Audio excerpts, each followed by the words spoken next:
உங்களின் ஆன்மீக பயணங்களுக்கு யாத்திரை.com உடன் இணைந்திடுங்கள். கால் 9447560000. ஒரு மக்களை கவர்றதுக்கான ஒரு தோற்றமும் கிடையாது, அரசியல் கட்சி நடத்துறதுக்கான திறமையும் கிடையாது, சாதுரியமும் கிடையாது. ஆனால் நீ தலைவன், உன்னுடைய கையாளாகத்தனம். ரெட்டலை கட்சி அலுவலகம் எல்லாத்தையும் அவர் கையில் வச்சிருக்கிறாரு. அதை பார்த்துக்கிற வாட்ச்மேனாக உட்காந்துருக்கேன். எடப்பாடி புறக்கணிக்கிறத கண்டிக்கிறாங்க. அவங்க கண்டிக்கிறாங்கன்னா இவங்க நிற்க வைக்க வேண்டியது தானே. ரெட்டலை எடப்பாடிட்டு தானே இருக்கு. பழனிசாமி என்னைக்காவது பத்திரிகைகளில் தலைப்பு செய்தியாக வந்திருக்காரப்பா? சொல்லுங்கப்பா. பத்திரிகைகள்லாம் துணை நிற்கலங்கிறாரு. பத்திரிகைக்கு செய்தி வர்ற மாதிரி நீ ஏதாவது செயல் செஞ்சிருக்கணும். தேர்தல் ஆணையம் அதிகாரி எல்லாருமே தேர்தல் ஆணையமும் திமுக விட அதிக வருஷம் ஆட்சியில் இருந்த கட்சின்னு பேர் வாங்கியிருக்கீங்களே. அப்போ அத்தனை அதிக வருஷம் அவங்க ஆட்சியில் இருந்ததுக்கு காரணம் உங்கள் கையில் தேர்தல் ஆணையம் இருந்ததுனால தானே. வைகோ எங்கே காணாமல் போனார்? ஒரு தேர்தலை புறக்கணித்தார். அதுக்கப்புறம் அவருடைய தகுதி இழந்து போயிடுச்சு. அவருடைய நிலைமை மோசமாக போயிடுச்சு. இல்லை ஒரு இடைவெளி வேணும்னு நினைக்கிறாரா? கால அவகாசம் உடனே இடைத்தேர்தல் வருது, உடனே இன்னொரு தோல்வியை சேர்த்துக்கிறதுக்கு அவருக்கு திராணி இல்லை, தெம்பு. பன்னீர்செல்வத்துக்கு சீட்டு கொடுக்காத, பன்னீர்செல்வம் கரவேட்டி கட்டக்கூடாது, பன்னீர்செல்வத்தை உட்கார ஓடக்கூடாது, பன்னீர்செல்வம் இருக்கக்கூடாது. இதை தவிர நீ அசம்பிளியில் சட்டமன்றத்தில் ஆக்கப்பூர்வமாக ஏதாவது ஒரு விவாதத்தை நீ பேசுறீங்க. எந்த உரிமையில் கேட்குறேன்னா, நாங்களாம் ஒரு காலத்தில் அதிமுக உருவான போது கட்சியில் இருந்தவங்க. நாங்கள் சசிகலாவை அதிமுகவுடைய எம்எல்ஏக்கள் அத்தனை பேரும் ஏகமனதாக முதலமைச்சர் போஸ்ட்டுக்கு தேர்வு செய்கிறாங்க. கவர்னர் பதவி பிரமாணம் பண்ணி வைக்க முடியாதுன்னு சொல்லிவிட்டு ஊரை விட்டு ஓடணும். சசிகலாவை கண்டு மோடிக்கு இருந்த பயம். சசிகலா ஆட்சியில் உட்காந்துட்டாங்கன்னு நல்லா நடத்தி விடுவாங்க, ராங் ஆயிடுச்சுன்னா நம்ம புனியிலிருந்து அதிமுக போயிடும். ஒரு நடிகரால் ஆரம்பித்த கட்சி, ஒரு நடிகையால் வளர்க்கப்பட்ட கட்சி. உனக்கு நடிகை தெரியலன்னா அதை விட கேவலம் என்ன இருக்குது? இதுக்கு மேலே இன்னும் உனக்கு என்ன தான் சொல்லித்தரணும்?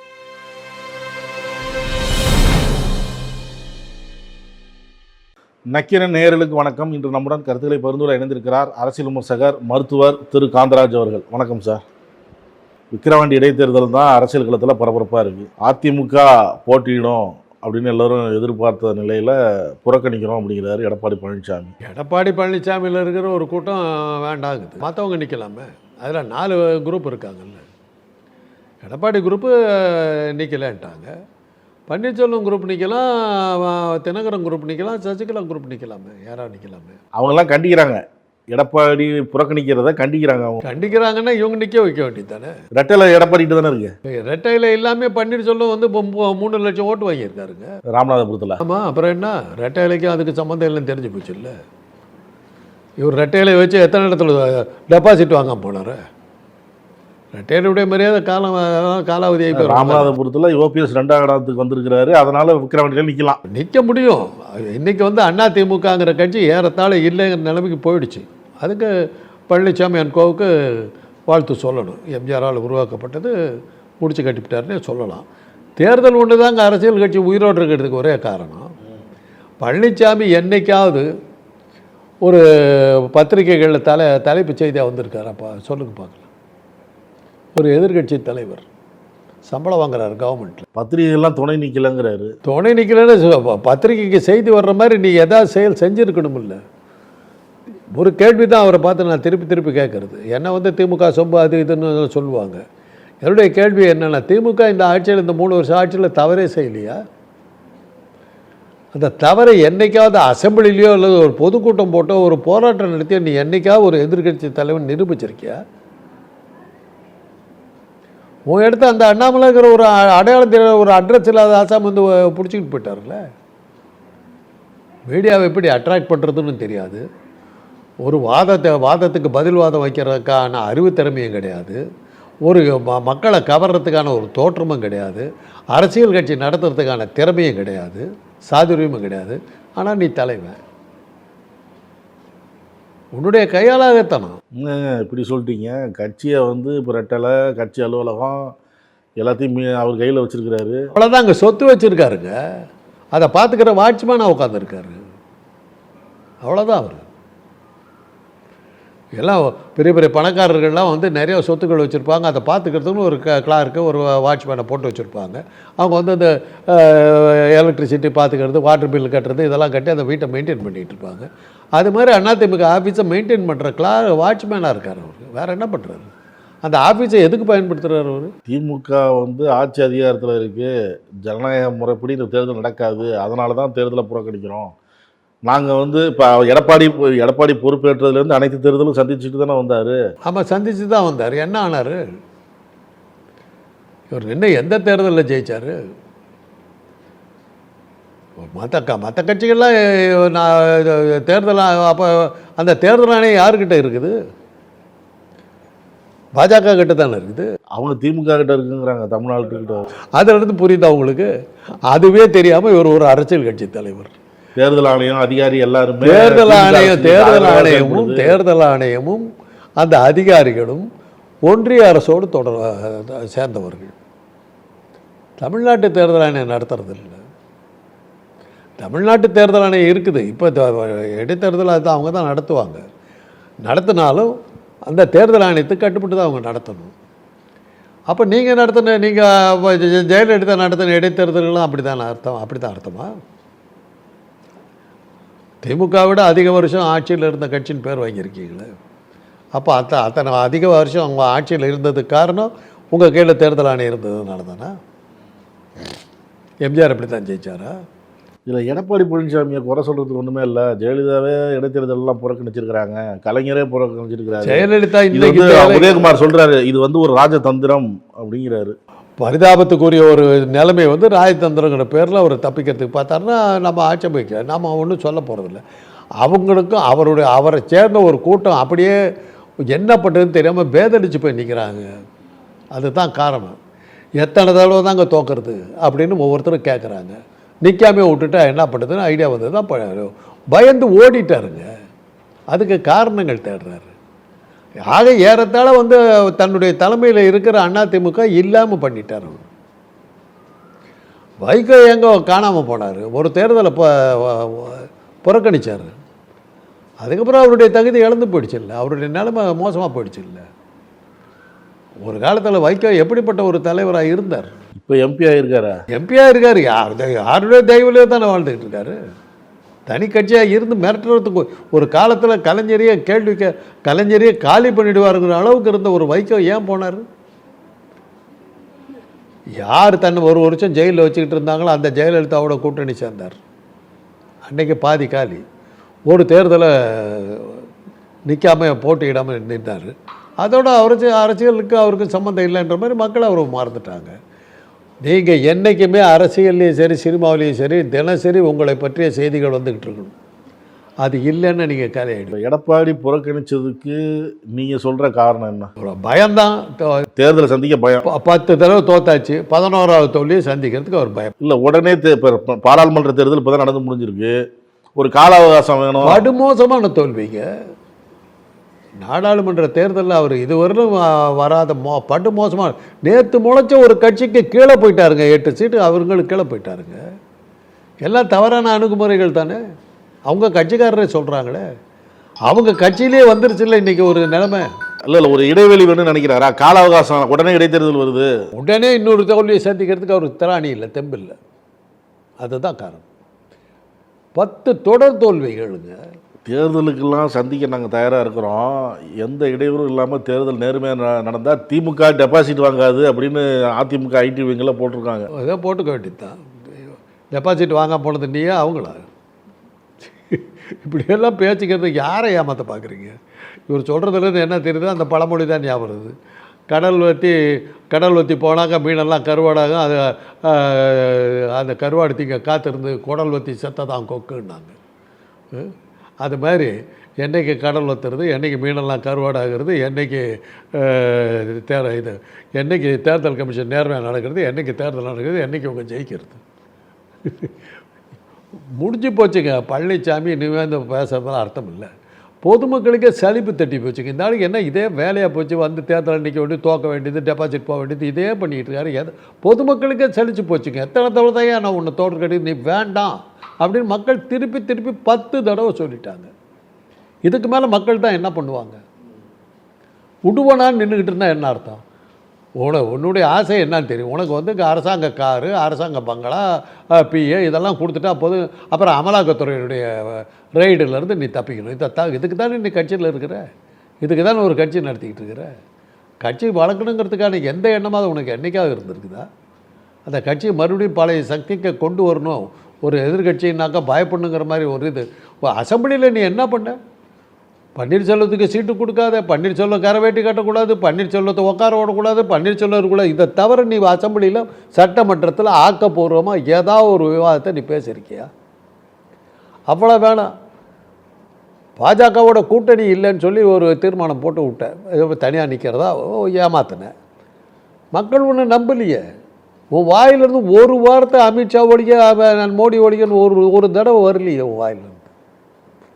மக்கள் என்ன நீ நினைக்கிற அளவுக்கு, நீங்கள் நினைக்கிற அளவுக்கு முட்டாளுன்னு நினைக்கிறீங்களா? நாகரிகமாக நாம் கூட்டணி இருந்தப்போ ஒற்றுமையாக இருந்தோம், கூட்டணி முடிஞ்சு போச்சு, நாகரிகமாக ஒதுங்கிட்டோம், அவ்வளோதான். நாகரிகமாக ஒதுக்கிட்டா கூட மோடியினுடைய கொள்கைகளை எடுத்து ஒரு வார்த்தை பேசலைங்களே தேர்தலில். அதான் அவங்க ஜெயக்குமார் சொல்கிறாரு, பிஜேபி இங்கே வரவே முடியாது அப்படின்னு தான் சொன்னார்.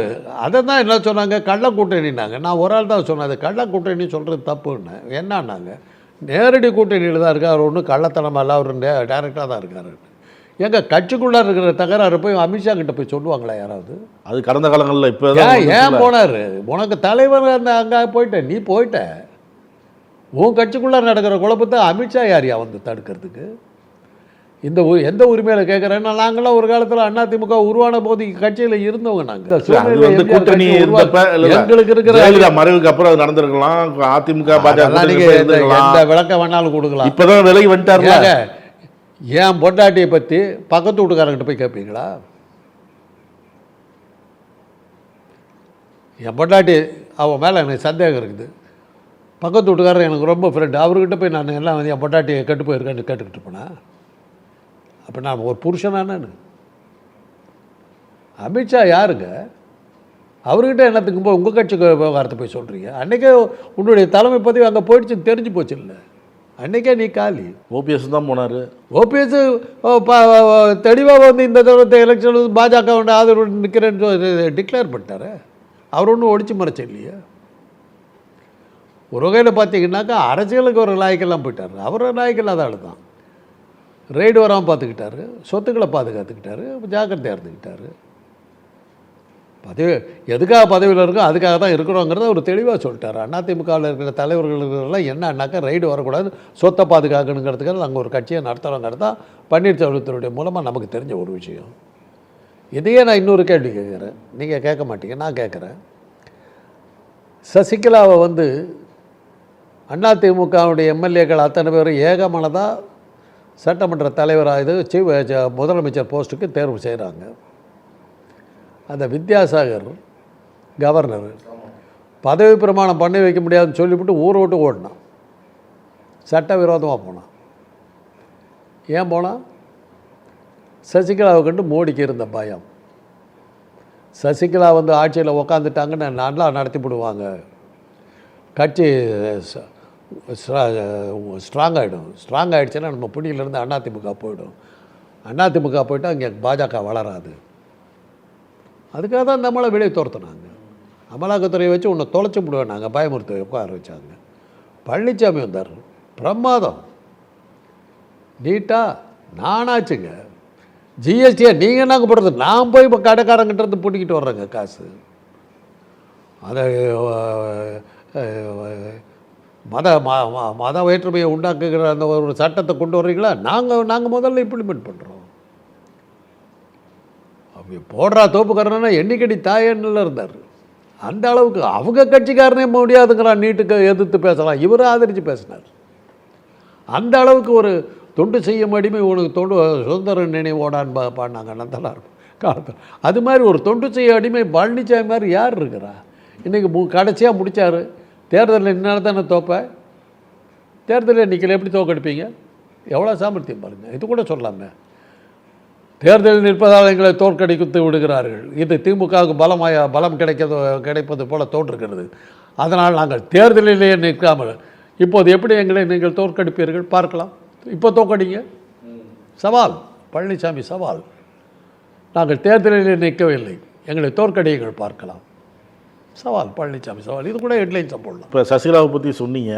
சசிகலா வந்து சொல்கிறாங்க அதிமுக முடிஞ்சு போச்சுன்னு நினைக்காதீங்க, நான் என்ட்ரி வந்துட்டேன் அப்படிங்கிறாங்க. அது எப்படி பார்க்குறீங்க? ரொம்ப சுலபங்க. பழனிசாமியினுடைய தலைமையை வந்து மக்கள் ஏற்றுக்கல. 10 தடவைக்கு மேலே தோக்கடிச்சு அவர் வெளியே துரத்திட்டாங்க. ஒரு உண்மையான தலைவனாக இருந்தால் கட்சியை வந்து வளர்க்கணும்னு நினச்சிருந்தா கட்சி இப்போ உறுதியாக இருக்கணும், பலத்தோடு இருக்கணும்னு நினைக்கிற ஒரு உண்மையான தொண்டனாக இருந்தால் 10 முறை மக்கள் என்னை தோற்கடித்திருக்கிறார்கள். இந்த தோல்விக்கு நான் பொறுப்பேற்கிறேன். வேறு யாராவது வந்து தலைமையேற்க வாருங்கள், வந்து இந்த கட்சியை உறுதிப்படுத்துவோம், நான் உங்களுக்கு துணையாக நிற்கிறேன். யாராவது இதை நான் பழைய நிலைமைக்கு கொண்டு வருவதுக்கு தயாராக இருந்தால் நான் என்னுடைய தலைமை பதவியை விட்டு கொடுக்குறேன் அப்படின்னு சொல்லி ஒரு ஸ்டண்ட் அடிக்க வேண்டியது தானே. அந்த ஸ்டண்ட் அடிக்கும்போது நானே உங்களுக்கு சொல்லித்தர்றேன். பல தலைவர்கள் அதை பண்ணியிருக்காங்க. ஸ்டண்ட் அடிக்கும்போது நீங்கள் ஜாக்கிரதையாக ஸ்டண்ட் அடிக்கணும். உடனே ஏகமனதாக வெடிப்போங்கன்னு சொல்கிற மாதிரி பண்ணிடக்கூடாது. ஒரு 20 பேர் நம்ம செட் பண்ணிக்கணும். சொல்லும்போது அவன் ஐயோ தலைவா இதுக்கு நீ என்னை கொண்டுடலாம், ஐயோ தலைவா இது சொல்லாதே, நான் இந்த கேட்டுட்டு நான் உயிரோடு இருக்கிறதான்னு ஓன்னு கற்றுன்னு முன்னாடி நின்று ஓன்னு கத்தி அழுவணும். நீங்கள் எப்படி பேசணும்? உயிரை கொடுத்து வளர்த்த இந்த கட்சியில் மக்களை நிராகரித்து விட்டார்கள். இனியும் நான் தொடர்வதில் நியாயம் இருப்பதாக எனக்கு அங்கே தோழர்கள் இதற்காக நீங்கள் கோவித்து கொள்ளக்கூடாது. அப்போ சொன்னால் தான் அவன் கோவிச்சுக்கிறதுக்கு ரெடியாக இருக்கும். ஒரு படத்தில் லிவிங்ஸ்டன் சொல்லுவார் தெரியுமா, இல்லை பிரதம மந்திரி வாழ்க அப்படிமா. டேய் என்ன உணர்ச்சி வசப்பட்டு கத்துறான் பார்த்தியாடா, கொடுத்த காசுக்கு மேலேயே கத்துறாங்க. அது மாதிரி ஏற்பாடு பண்ணி வச்சுக்கோ. அப்புறம் வந்து நான் விலகுகிறேன் என்று சொன்னாலும் கட்சி தொண்டர்கள் என்னை வற்புறுத்துவதால் அவருடைய கோரிக்கை அந்த பதவியிலே தொடர்றேன், இதை தொடர்கிறேன் அப்படின்னு சொல்லிட்டு தப்பிச்சுக்கலாமே. ஒரு ஷோவாவது பண்ணேயாப்பா. ஒரு நடிகரால் ஆரம்பித்த கட்சி, ஒரு நடிகையால் வளர்க்கப்பட்ட கட்சி, உனக்கு நடிகை தெரியலன்னா அதை விட கேவலம் என்ன இருக்குது? இதுக்கு மேலே இன்னும் உனக்கு என்ன தான் சொல்லித்தர முடியும்? ஒரு சின்ன ஷோவாவது நடத்தேன். இப்போ சசிகலா பேட்டி எடப்பாடி பழனிசாமிக்கு ஒரு நெருக்கடி வருமா? நான் வந்து அதிமுக முடிஞ்சு போச்சு நினைக்கிறேன், திருப்பி நான் என்ட்ரி ஆகிறேன் அப்படின்னு சொல்கிறது வந்து எடப்பாடிக்கு ஒரு நெருக்கடி வருமா? வரும், நிச்சயமாக வரும். இந்த தேர்தல் முடிஞ்சவொடனே எடப்பாடி இப்போ கிரைசிஸை ஃபேஸ் பண்ணாருன்னு தான் நான் சொன்னேன். வெற்றி பெற்றாலும் தோல்வி அடைந்தாலும் அவருக்கு வரும்னு. தோல்வி மகத்தான தோல்வி, கேவலமான தோல்வி, அதில் எந்த சந்தேகமும் கிடையாது. ஒரு இடம் கூட கிடைக்கலங்கிறது வேறு. எம்ஜிஆர் பீக்கில் இருக்கிறப்ப திமுகவுக்கு தொடர் தோல்வி தான். கலைஞர் வந்து மீண்டும் வரலையா, அவர் வந்து இயக்கத்தை கொண்டாடலையா, அந்த போல் வருவார் எடப்பாடியார். எத்தனாவது தடவையில் வருவார்? எம்ஜிஆர் இந்த எலெக்ஷனில் தோத்தார். நாடாளுமன்ற தேர்தல்லையும் நகராட்சி தேர்தல்லையும் கேவலமான தோல்வி அடைஞ்சார். 39 இடத்துல 37 இடத்துல தோத்தார். நகராட்சி ஒரு சேர்மன் கூட அவர் கிடைக்கல. அவ்வளோ கேவலமான தோல்வி. அடுத்த எலெக்ஷனில் எம்ஜிஆர் மீண்டும் ஆட்சி, 3 வருஷம். அடுத்த எலெக்ஷன் நீ என்ன பதவியில் வந்து உக்காந்ததில் இருந்து இன்றைக்கி நடக்கிற துக்கடா தேர்தலில் கூட ஒரு ஒன்றில் கூட உனக்கு கிடச்சிக்கிட்ட போன ஈரோடு தேர்தலில் என்ன சொல்கிற? நாங்கள் டெபாசிட் வாங்கி விட்டோம்னு. அதையே வெற்றியாக கருதுகிற அளவுக்கு கட்சி கொண்டு இல்லை. அவர் சொல்கிறது அந்தளவுக்கு ஈரோடு கிழக்கில் வந்து ஆளுங்கட்சி அனைத்து பலங்களையும் அங்கே இறக்குச்சு. இது எல்லா எதிர்கட்சியும் சொல்கிறது தான், எலெக்ஷன் சொல்கிறது தான். நீ யாரோட கூட்டணி நின்ன? நீನು ஆளுங்கட்சி இல்லாமல் தான் நின்னியா? சகலகலா சக்தி வாய்ந்த அசைக்க முடியாத ஒரு சர்வாதிகாரியாக இருக்கிற அமித்ஷா மோடி கூட கூட்டணி வச்சு தான் நீ ஈரோட்டில் நின்ன. இன்னும் கொஞ்சம் ஓட்டு அந்த 1 மணி நேரம் ஃப்ராடு பண்ணாமல் இருந்தால் நீ டெபாசிட் போயிருக்கும் எங்கள் ஈரோட்லேயும். ஆமாம், அந்த 9லேருந்து 10:30 மணி வரலையும் என்ன பண்ணாங்க? தேர்தல் ஆணையம் நல்லா தெரிஞ்சு போச்சு, இது டெபாசிட் போய்டுன்னு. டெபாசிட்டே அதை காப்பாற்றுங்கன்னு சொல்லி டெபாசிட்டை 11 மணிக்கு அந்த கட்சி வேட்பாளர் வெளியில் வந்துட்டார், நான் தோற்று போயிட்டேன்னு வந்துட்டார். என்ன நேர்மையாக ஓட்டை என்ன போகிறாங்கன்னு தெரிஞ்சு போச்சு. கட்சியை ஒரு அரசியல் கட்சி இருக்கணும்னா நீங்கள் தேர்தலில் நின்னாகணும். திமுக வந்து பெரியார்கிட்ட கோவிச்சுக்கிட்டு வெளியில் வந்த பிறகு தேர்தலில் நிற்கிறதில்லைங்கிற முடிவில் இருந்தாங்க. திருச்சி மாநாட்டில் வந்து அதை ஒரு வாக்குப்பட்டி வச்சு நிற்கிறதா வேணாம், நின்று ஆகணும், இல்லாட்டி போனால் அரசியல். பெரியார் தான் சமூக சேவைக்காக பெரியார் இருக்கிறார், திராவிட கழகம். அரசியல் கட்சியாக நாம் செயல்படுவோம் அப்படிங்கிற மாதிரி தான் இவங்க வந்தாங்க. எப்படி ஆர்எஸ்எஸ் வந்து சனாதன சித்தாந்தங்களை காப்பாற்றுறதுக்கு அவங்களும் அந்த சித்தாந்தங்களை அரசு மூலமாக நிறைவேற்றுறதுக்காக பாஜகவும் 2 விங்காக வச்சுருக்காங்களோ, அது மாதிரி திராவிட கழகம் சமூக சிந்தனைகளுக்காகவும் சமூக நீதிக்காகவும் அவங்க அரசியல் சார்பு இல்லாமல் நடத்துவாங்க. அரசியல் மூலமாக அதை நிறைவேற்றுவதற்கு அரசியல் விங்காக வந்து திமுக மாறுச்சு. அப்படி தான் சொன்னாங்க, அப்படி தான் வந்தது. கடைசி வரைக்கும் அண்ணா இருந்தவர் இப்போ திமுகவுக்கு ஒரு தலைவர் கிடையாது, பெரியார் தான் தலைவர். கலைஞருக்கு நாவலருக்கும் தகராறு நடந்த போது தான் கலைஞர் தலைவர்னே ஏற்றுக்கிட்டாங்க. அது வரையிலும் ஒரு பொதுச் செயலாளர் பதவி தான், பெரியார் தான் தலைவராக இருந்தார். அது மாதிரி ஒரு நீ எதாவது ஒரு நீ என்னவா இருக்கிற, நீ எதுக்காக கட்சி நடத்திக்கிட்டு இருக்கிற? எலெக்ஷனில் கூட நிற்காமல் இருந்தாக்கா நீ என்ன எதுக்கு கட்சி உனக்கு? பேசாம விட்டு மூடிட்டு போயேன். உன்னை நம்பிக்கிட்டு ஒரு பொதுக்குழு உறுப்பினருக்கு ஒரு 500 பேருக்கு சம்பளம் கொடுத்துக்கிட்டு இருக்கிற. உங்கள்கிட்ட இருந்த ஆட்கள் பூரா போயிட்டாங்க. உன்னுடைய ஸ்ட்ராங்கு மேனே வேலுமணி தங்கமணி. நீங்கள் சொன்னீங்க பாராளுமன்ற தேர்தலில் அதிமுக படு கேவலமாக தோந்து போச்சு நீங்கள் சொல்கிறீங்க. பாராளுமன்ற தேர்தலில் மக்கள் ஒரு மாதிரியாக வாக்களிப்பாங்க, சட்டமன்ற தேர்தலில் ஒரு மாதிரியாக வாக்களிப்பாங்க, மக்கள் தெளிவாக இருக்கிறாங்க அப்படிங்கிறாங்களே அதிமுக. சரி, இப்போ அதை வச்சுட்டு இப்போ என்ன சொல்ல போகிறீங்க? சட்டமன்றம் 2026 நாங்கள் வந்துடுவாங்க. சட்டமன்ற தேர்தலில் வந்து மோடிக்காக நடந்த தேர்தல் தோற்று போயிட்டாங்க. விக்கிரவாண்டி சட்டமன்றத்துக்கு நடக்கிறது தானே, அதான் அராஜகம் நடக்குதுங்கிறாரு. அப்புறம் அப்போ அரசியல் விட்டு போயிடு. அராஜகம் நடத்து ஒன்று ஃபேஸ் பண்ண முடியல, இல்லை அரசியல் விட்டு போயிடு.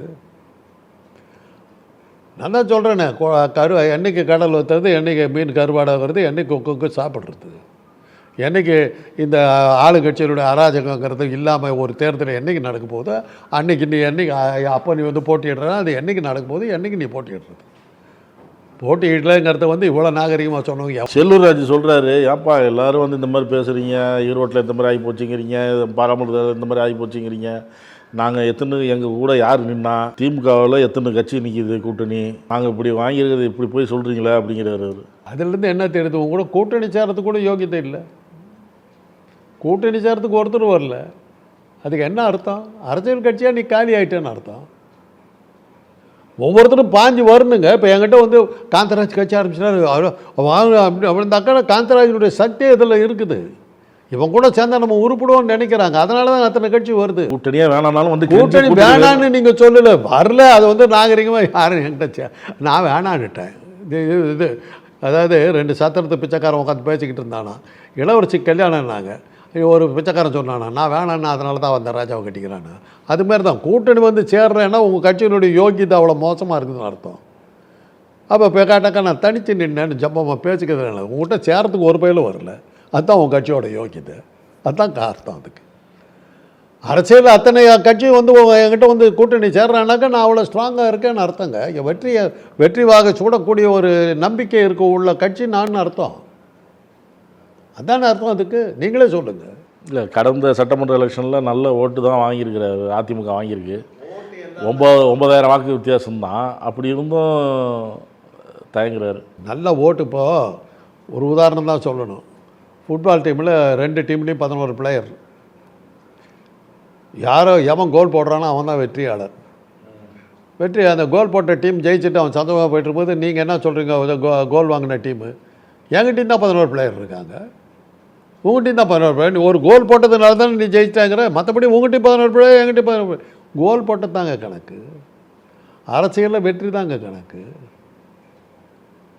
இத்தனை லட்சம் ஓட்டு விழுந்தது, சீட்டு என்னாச்சு? ஒன்றும் காலம்பு கொடுக்கலாம், நீங்கள் அங்கீகாரம் கொடுக்கலாம். யார் யாருக்கு எதாவது தேர்தல் ஆணையத்தோடைய அங்கீகாரம் வேடிக்கையால் இருக்குது. பாமக ஒரு 300 ஓட்டு குறைஞ்சி போச்சு, இன்னொன்று அங்கீகாரத்தை ரத்து பண்ணுறாங்க. என்ன அடிப்படையில் அங்கீகாரம் கொடுத்தாங்க, என்ன அடிப்படையில் அங்கீகாரத்தை ரத்து பண்ணாங்கன்னு யாருக்குமே புரியலையே. டெபாசிட்டை ஒரு இடத்துல கூட வாங்காதவங்களாம் அங்கீகாரம் வாங்கிட்டு போகிறான். கேட்டாங்க வாக்கு சதவீதம் வாங்கிட்டாங்களா? தேர்தல் ஆணையத்தை அது ஒரு கேலி கூத்தாக நடந்துக்கிட்டு இருக்குது. அந்த வகையில் பக்கம் பழனிசாமி சொல்கிறது நியாயம்தான். இங்கே தேர்தல் ஆணையமே கேலி கூத்தாக இருக்கும்போது எப்படி எலெக்ஷனில் நிற்கிறதுங்கிற ஒரு கேள்வி நியாயமாக இருக்குது. இருந்தாலும் நம்ம போட்டி போடணும். இப்போ கிரிக்கெட்டில் அமெரிக்கா வர்சஸ் இந்தியான்னு டீம் போட்டாங்க, ஆடுறாங்க. யாரா அமெரிக்காவில் ஆடுறதுன்னு பார்த்தாக்கா நம்ம ஊர்லேருந்து அங்கே போயிருக்கிற சேட்டு பசங்க வந்து ஒரு டீமை ஃபார்ம் பண்ணிக்கிட்டு ரோட்டில் நாமளாக ப்ளே பண்ணிகிட்டு இருக்கோம். அந்த ஒரு டீமை கூப்பிட்டு வந்து அதை அமெரிக்கன் டீம்னு கணக்காட்டிக்கிட்டு இருக்காங்க. அமெரிக்காவில் ஆடுறாங்க, அவனுக்கு கிரவுண்டே கிடையாது. அது மாதிரி தான் அந்த கிரிக்கெட் மாதிரி தான் இந்த இதெல்லாம் யாரையோ ஒருத்தரை காட்டி நம்ம டீம்னு காட்டி இது பண்ணிட்டு சொல்லுங்கள். அரசியல்லையும் சரி சினிமாவிலையும் சரி இல்லைங்க. சரிங்க, நீங்கள் தினசரி அது ஒரு ரெகுலராக வந்து உங்களுடைய பேர் வந்து வந்துக்கிட்டு இருந்தாலுடைய நீங்கள் காணாமல் போயிடுவீங்க. இப்போ விஜய் இருக்கார், அவருடைய படங்களை வந்து ஏதோ ஒரு சேனலில் போட்டுக்கிட்டே இருக்காங்க, ரீரிலீஸ் பண்ணுறாரு. ஏன்னா தான் சினிமாவில் இருக்கிறதா காட்ட வேண்டிய கட்டாயம் இருக்குதுக்கு. அவர் கட்சி நடத்துறதுக்கு அவருடைய அடிப்படை தகுதி என்னன்னு பார்த்தீங்கன்னா சினிமா நடிகருங்கிற தகுதி தான். படங்களே வரலன்னா யாருக்கு ஞாபகம் இருக்கும் போது? இப்போ விஜய் பற்றி சொன்னீங்கல்ல, அவர் இந்த தேர்தலில் போட்டியிடல, யாருக்கும் ஆதரவு இல்லைங்கிறார். அவர் எந்த தேர்தலில் போட்டிட்டாருன்னு இந்த தேர்தலில் போட்டியிட மாட்டேங்கிறதுக்கு அவர் போட்டி போட்டால் தானே செய்து. அவர் போட்டி போடவே கட்சி ஆரம்பிச்சிட்டார்ல. கட்சி ஆரம்பிச்சிட்டாருங்க. நாங்கள் என் கட்சி ஒன்று இருக்குது தெரியுமா உங்களுக்கு? இன்னும் வெளியில் சொல்லலை. தமிழக வெற்றி கழகம்னு அவர் சொல்லியிருக்கிறாரு. தமிழ்நாட்டு வெற்றி கழகம், நான் இந்திய வெற்றி கழகம்னு நான் வச்சுருக்கேன். ஆளுங்கெல்லாம் போட்டேன், இன்னும் வெளியில் சொல்லலை. எலெக்ஷன் 26 முடிஞ்சு எனக்கு தமிழ்நாடு பிரிவு தலைவர் தாங்க 31. நீ எடுத்துங்க, எந்த போஸ்ட் வேணுமே எடுத்துக்கங்க. ஆனால் ஏன் தலைமை பதவிக்கு கேள்வி கேட்கக்கூடாது. தலைவர் நான், அது மாத்திரம் விட்டுருங்க. செலவெல்லாம் நீங்களே பண்ணிங்க, எல்லா செலவும் நீங்களே பண்ணிங்க. ஒன்று பத்திரிகைகள் மூலமாக அறிமுகமான ஒரு கட்சிங்க அது. அவரை பற்றி நமக்கு என்ன தகவல் தெரியுது? அறிக்கைகள் மூலமாக தான் நமக்கு தெரியுது. எலெக்ஷன்லேயே நிற்கலை. இன்னும் 10 எலெக்ஷன் நின்ற மாதிரியும் 10 இடத்துல எம்எல்ஏ ஆன மாதிரியும் 10 முனிசிபாலிட்டி பிடிச்ச மாதிரியும் என்னமோ அவருக்கு கொடுக்குற நீங்கள் கொடுக்குற பில்டப்பை பார்த்தா அளவு பிச்சுக்கிட்டு போகுது. விஜயகாந்த் கூட பிச்சு வாங்கின அந்த அளவுக்கு போயிட்டுருக்குது. என்ன இன்றைக்கி வரல தேர்தலில் நிற்கலை, என்னமோ அதில் நிற்கிற மாதிரி பேசுகிறீங்க. எப்படி என்ன நியூஸ் அதில் இருக்குது? அவர் சொன்னதே என்ன, கட்சி ஆரம்பிச்சிட்டேன், 26ஆம் வருஷம் தான் நான் தேர்தலில் நிற்க போகிறேன், யாருக்கும் ஆதரவும் கொடுக்க மாட்டேன். சரி, என்ன தான்ப்பா பண்ணுறதா இருக்க? என்ன பண்ணுறதா இருக்கிற? கட்சி ஒன்று ஆரம்பிச்சிட்டேன், என்ன பண்ணுறதா இருக்கிற? உன்னிடம் போய் ஒரு கூட்டம் சேர்ந்துடுச்சு. வழக்கமாக ஒரு சர்க்கஸ் கூடாரம் ஒன்று இருக்கும், எவன் கட்சி ஆரம்பித்தாலும் அதில் போய் அவங்க சேர்ந்துக்குவாங்க. அந்த செட்டு பூரா வந்துடுச்சு உங்கள்கிட்ட. என்ன தான் பண்ணுறதா இருக்கிற? ஒரு லெட்டர் பேட் அடிச்சுக்கிட்டேன், தமிழக வெற்றி கழகம்னு போட்டு அறிக்கை கொடுக்குறேன். சினிமா உன்னுடைய சினிமா கவர்ச்சியில் பத்திரிகைகளில் செய்தி வருது. அதை தவிர நீ என்ன பண்ணியிருக்கிற? இப்படி தான் கிண்டல் பண்ணாங்க பவன் கல்யாணம். அவர் வந்துட்டார் ஆந்திராவில். பவன் கல்யாணம் அப்படி சொல்லாதீங்க. அந்த ஆள் கட்சி நடத்தினான். கட்சி நடத்துனது மாத்திரம் இல்லை, பல இடங்களில் அவன் தேர்தலில் நின்னான். பவன் கல்யாணம் போட்டு இது பண்ணாங்க. பவன் கல்யாணம் திடீர் தலைவர் அல்ல, பிளான் போட்டு வந்தா. அப்படி சிரஞ்சீவியோட தம்பி சிரஞ்சீவி அவரும் பிளான் பண்ணி வந்தாங்க. சிரஞ்சீவிக்கு ஒரு மந்திரி பதவி கொடுத்து அவரை ஆஃப் பண்ணிட்டாங்க, ஃபெயிலியர் ஆகிட்டார். தம்பிக்காரன் உடனே கட்சி எடுத்து அந்த ஆள் ஒரு கடைன்னு இன்றைக்கி உக்காந்துட்டார். பாஜக கூட என்றைக்கு வேணாலும் சேர்ந்துருவோன்னு சொல்லி சந்திரபாபு நாயுடு அவர் மிரட்டிக்கிட்டு இருக்கிறாரு. சந்திரபாபு நாயுடு எவ்வளோ பயப்படுறாருனாக்கா எனக்கு ஈக்குவலாக அவருக்கு சேர் போடுங்கிற அளவுக்கு போயிட்டார். என்னுடைய படங்களோட அவருடைய படங்களையும் மாட்டுக்கிற அளவுக்கு போயிட்டார். ஏன்னா எந்த நிமிஷத்துலையும் இப்போ சந்திரபாபு நாயுடு கவுத்துறதுக்கு, சந்திரபாபு நாயுடு பாஜக கவுத்துவார் நம்ம பார்த்துக்கிட்டு இருந்தா, பவன் கல்யாணுங்கிற ஒரு ஆளை வச்சு சந்திரபாபு நாயுடுக்கு அவங்க செக் வச்சுருக்காங்க. அதுதானே மோடியினுடைய சாமர்த்தியம். நாம் பார்த்த அரசியல் வேறு மாதிரி இருந்தது. பவன் கல்யாணம் பார்த்து நடுக்கிறான் இந்த ஆள். எப்படி மோடி சந்திரபாபு நாயுடு பார்த்தோன்னே சேட்டில் நீ உட்கார் தம்பி, நீ உட்காந்தப்பறம் தான் நான் உட்காருவேன்னு சந்திரபாபு நாயுடு கிட்ட காலில் அங்கே விழுந்துட்டு கெஞ்சினாரோ, அதுக்கு ஈக்குவலாக பவன் கல்யாணம் பார்த்து சந்திரபாபு நாயுடு பயப்படுறாருன்னு என்ன அர்த்தம்? எந்த நிமிஷத்திலும் பவன் கல்யாண் சந்திரபாபு நாயுடு இருக்கின்ற எம்எல்ஏக்களை விலைக்கு வாங்கி ஆந்திராவுடைய அரசியலை மாற்றுறதுக்கான வாய்ப்புகள் மிக அதிகமாக இருக்குது. அதுக்கு பயந்துக்கிட்டு தான் அவருக்கு அவங்க கொடுக்குற போஸ்டை நானே கொடுக்குறேன், துணை முதல்வர் பதவி வேணுங்கிற பதவி எடுத்துக்கோ. இன்றைக்கி சந்திரபாபு நாயுடு குடும்பம் பவன் கல்யாண் கையில் இருக்குது. அவரோட போய் விஜய் கம்பேர் பண்ணாதீங்க, தயவுசெய்து கம்பேர் பண்ணாதீங்க. அவர் அந்த அளவுக்கு சீசன்ட் பாலிட்டிஷியன். நீ இன்னும் ஆரம்பிக்கவே இல்லை, நீ இன்னும் உள்ளே வரவே இல்லை. சினிமா கவர்ச்சியிலாம் உனக்கு வருகின்ற செய்திகள் இல்லாட்டி பண்ண உன்னை எப்படி அரசியல் தலைவன் எப்படி எடுத்துக்க முடியும்? இந்த நடுவில் நடந்த உள்ளாட்சிகள்லாம் போட்டிகிட்டு இருக்காங்களே அவங்க, அந்த ஜெயிச்சவன் உங்கள் படத்தையெல்லாம் பார்த்துக்கன்னு சொல்லிவிட்டான். ஏன் இந்த எலெக்ஷனில் அந்த உள்ளாட்சி தேர்தலில் ஜெயிச்சவங்களை நிற்க வைக்க வேண்டியது, விக்ராண்டில் நிற்க வைக்க வேண்டியது. ஜெயிக்கிற அளவுக்கு இருக்கிறாங்கல்ல. அந்த வகையில் பார்த்தீங்கன்னா சீமானோட பெட்டர் இல்லை அவர். அந்த உள்ளாட்சி தேர்தலில் கூட அவர் ஜெயிச்சது இல்லையா. நக்கீரன் டிவிக்கு சப்ஸ்கிரைப் செய்யுங்கள். உங்கள் ஆதரவே எங்கள் பலம். ஆசிரியர்களுக்கு நண்பனாகவும் மாணவர்களுக்கு ஆசானாகவும் திகழும் தேர்வு வழிகாட்டி. ஒவ்வொரு பாடத்திற்கும் அனுபவமிக்க ஆசிரியர்களின் துல்லியமான தெளிவான விடைகள். CNC இருக்கு, தேர்வு பயம் எதற்கு? இது தீரன் பப்ளிஷிங் ஹவுஸ் விற்பனை வெளியீடு.